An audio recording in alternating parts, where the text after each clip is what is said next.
My boyfriend Danny is going to Chicago for business, and I thought it'd be fun to tag along and take advantage of that free hotel room. But since he'll be working, I'll have to do my own thing. And what better thing to do than book shopping? Specifically, attempting to go to as many bookstores as possible in 24 hours. Side note, but when I was flying from Austin, Texas to Chicago, I stopped in Book People, which is a local Austin independent bookstore that has a location in the Austin airport, and it is just the best airport bookstore I have ever been in my life. They have so many great books. It's so cute. I didn't end up buying anything because I'm bringing kisses and croissants with me, but it is seriously the best airport bookstore ever. Okay, that's all. Let's go to Chicago. I'm in Chicago! I'm so excited to be here. I love Chicago. It's currently 4:30 and I'm just now getting ready for the day, which feels really silly. I got up at like 5 this morning to get on my flight, landed, trained to my hotel, went to Au Chevelle for lunch, which is the #1 burger restaurant according to Food Network, and let me tell you, I think it deserves the rating. Came back to my hotel and then I went to sleep. I have been napping for way too many hours. I was so exhausted, so that's why I'm just not getting ready at 4:30 p.m. My plan for this evening is to go to 2 bookstores, Open Books and Madison Street Books. Both are open for a few hours, so we've got plenty of time. What am I book shopping for? New releases, definitely. I feel like I've been hearing about so many good books coming out recently. Also summary books, it's that time of year and I am ready to like fully immerse in the summer mood. There's also a ton of really popular books I've been hearing people talk about, and I definitely need to know what all the hype is about. Oh my gosh, I forgot to pack mascara. That's like the most important part of the makeup routine, I feel like. If I could only wear one makeup product, it would be mascara. Okay, maybe we're gonna find a drugstore, buy mascara, then go book shopping. All right, well, I'm gonna finish getting ready with the makeup I have, and then we'll get going.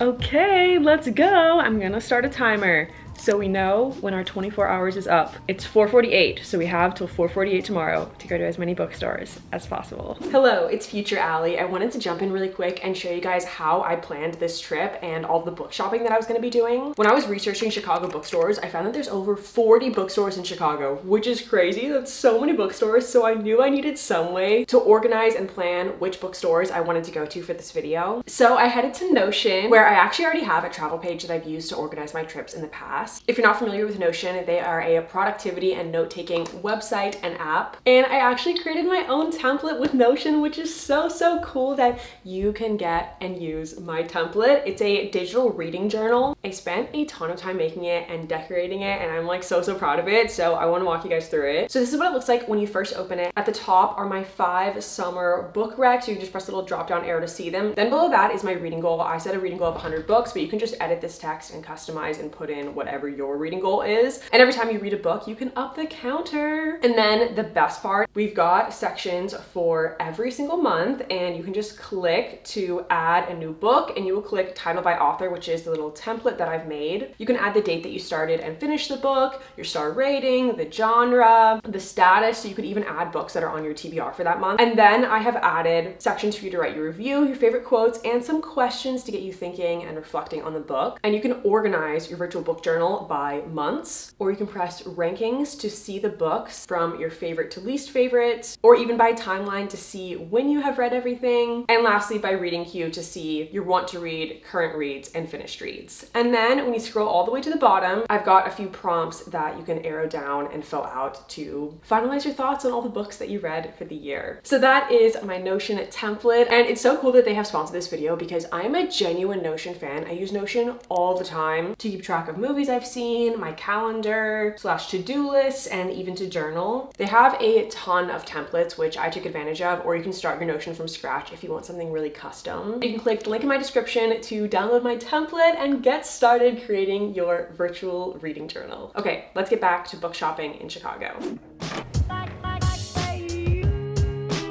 It's raining. This is not a good start.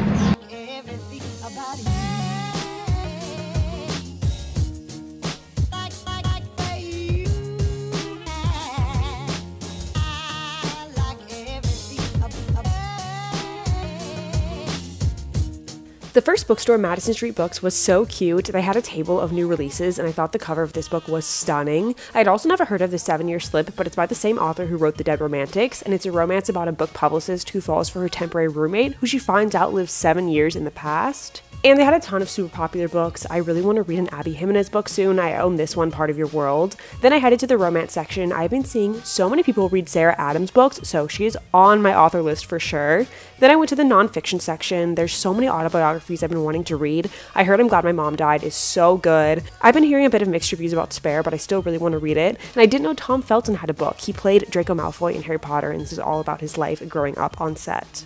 You certainly need a lot of paraphernalia in your trade. Yeah, cymbals, timp, bongo, tambourine. What are these things? Oh, these are claves. What are they for? Set a rhythm for the Latin Americans. Here, let me show you. See? Very simple.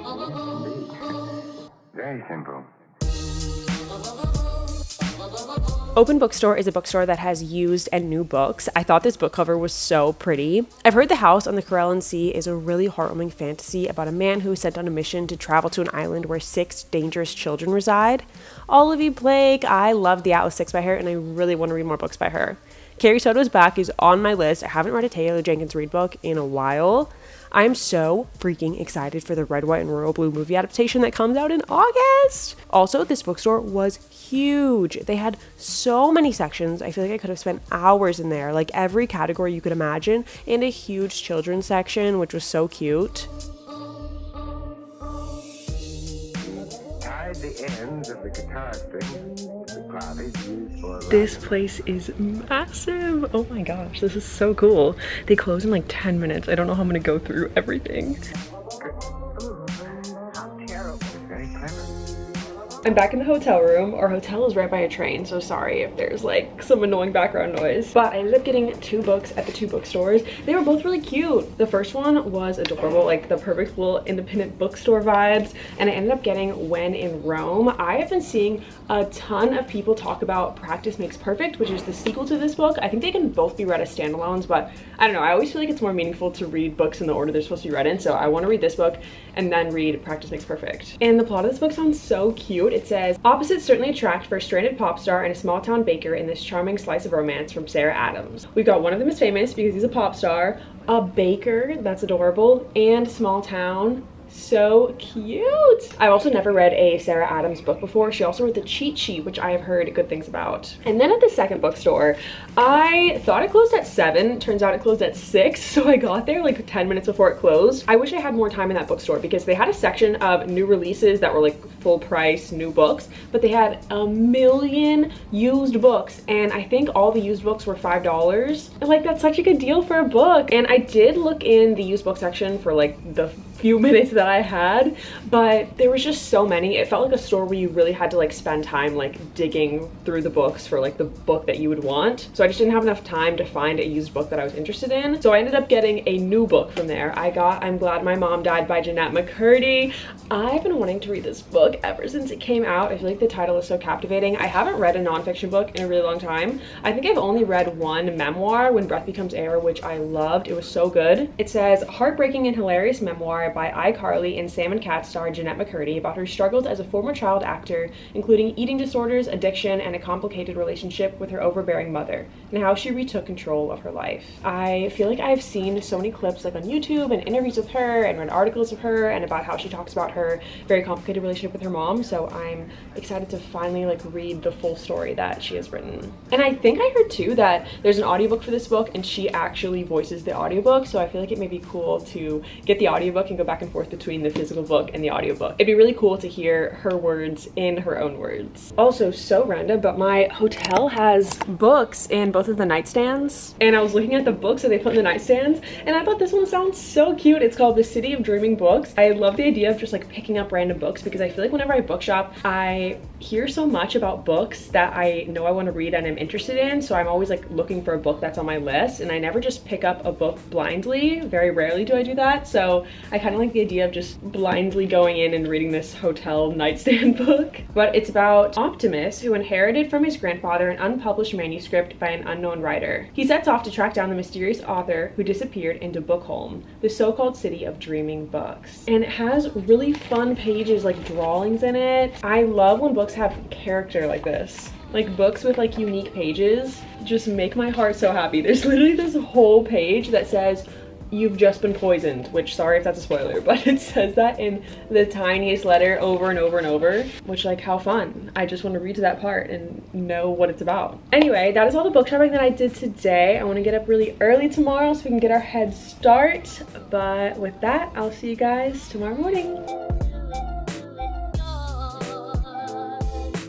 Good morning! So we're currently 17 hours in, which means we have 7 hours left today to go to as many bookstores as possible. I have 6 bookstores on my list, which I feel like is doable. I feel like I can just spend like 20-30 minutes in each bookstore. It's gonna be a lot of walking, so I might get exhausted and not make it to all those 6 bookstores, but that's my goal. My strategy is to maybe not buy any books at the first 1 or 2 bookstores, just because whatever I buy, I'll have to carry with me the whole day. And I'm gonna train to the furthest away bookstore and then work my way back. So our first bookstore is San Myers Bookstore. So let's go.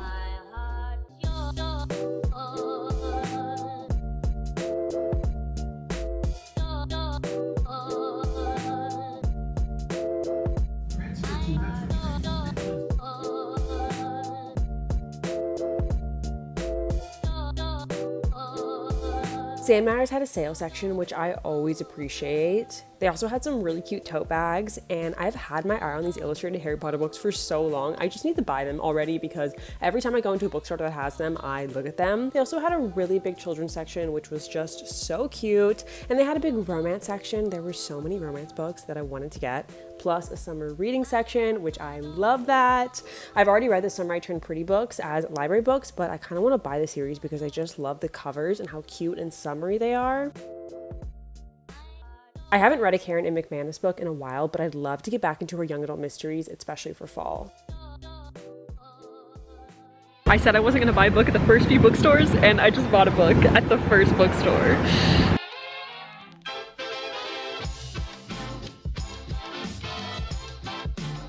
The air quality is really bad because of the fires, and it's been a little bad everywhere, but right here it's so bad. It smells like burnt fire, and it's so hazy. That's crazy.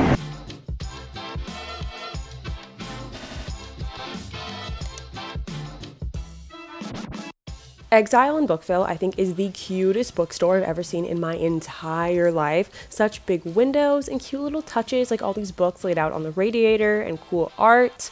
Plus the bookshelves were so tall, probably like 12-foot bookshelves. I would love to have bookshelves that big in my house one day, but also I don't know how anybody's supposed to see the books that are at the top. I couldn't even see what they were so high up. I mentioned I want to read more Taylor Jenkins Reid, including One True Loves and Forever Interrupted. I also want to read more Tessa Bailey. Did you know that Tessa Bailey has written over 70 books? That is crazy. The cover of this book was gorgeous, definitely adding it to my want to read mysteries. Overall, cutest bookstore ever, but I wasn't super sure on the organization of the store. I feel like it was a little bit hard for me to find books I was really interested in.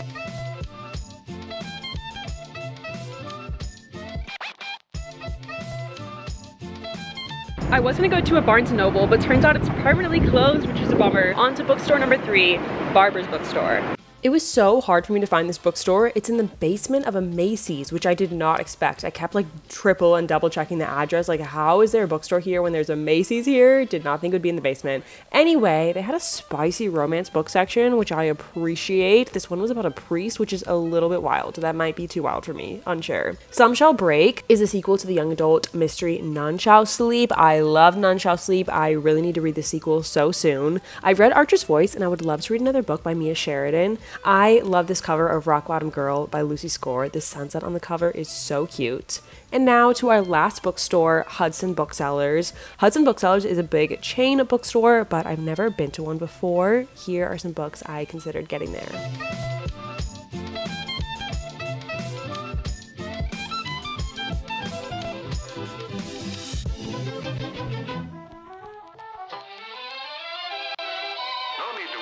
I'm back and I got 3 books. The one that I'm most excited about that I bought is The Stolen Heir by Holly Black. This is a spin-off series to the Cruel Prince series or the Folk of Air series, and it takes place 8 years after the Folk of the Air series, and it follows Oath. I'm really excited to get like his full story. And then the other main character is the Child Queen of the Court of Teeth, which we also learned about her some towards the end of the Folk of the Air series, but I'm excited to learn more about her and hopefully more about the Court of Teeth. I'm hoping that this book really expands upon the world. And then I also got Forever Never by Lucy Score. I don't know that much about this book. I feel like I haven't really heard many people talk about it, but I just love Lucy Score so much. I've read Things We Never Got Over by her, as well as the sequel to that book, and by a thread by her. The tagline for this book sounds really crazy. It says, "You don't fall for your brother's high school sweetheart, your boss's daughter, or your ex-wife's best friend, especially when they're all the same woman." So I feel like it's gonna be complicated and messy. And then the third book I got is Twisted Hate, which is the third book in the Twisted series. They can all be read as standalones, but I think it's more meaningful if you read them in order. And this book follows Josh and Jules, and it says, "Josh Chen has never met a woman he couldn't charm, except for Jules Ambrose." And Jules has like had cameos in the first two books in the series, and she just seems so fun and like loyal and a great friend, and I really like her character, so I'm excited for her to get a whole book. And some of the bookstores also gave me free bookmarks, which I feel like is kind of cool because it says like Chicago and like the bookstore's name. I feel like these are like souvenirs. Like it'd be so fun like every city I go to collect a bookmark there from like a local independent bookstore. I had planned to go to 6 bookstores. I know I told you guys that this morning, and then 2 of them it said permanently closed, so I was like, oh no, tragic. I should have done a little better research, so I only went to 4 today and then 2 yesterday, so 6 total. But yeah, I hope you guys enjoyed this video of me trying to see how many bookstores I could go to in 24 hours. I'm now gonna let you guys go. I'm gonna go get some dinner, do a little more exploring of Chicago before it gets dark, and then maybe read tonight. I think this challenge would be so fun to do in Austin. Because I have a car in Austin, I feel like I could go to like 15 bookstores in 24 hours. So let me know if you guys would want me to do this challenge in Austin. Then Danny and I did a bunch of sightseeing the rest of the trip, and then Danny had a first class ticket for the flight home through his work, and he let me have his first class ticket. This was my first time ever flying first class. There was so much legroom, and the meal I got was so good. There was lasagna, a little broccoli salad, nuts, and a bundt cake for dessert, and then I read more of Kisses and Croissant on the plane ride home.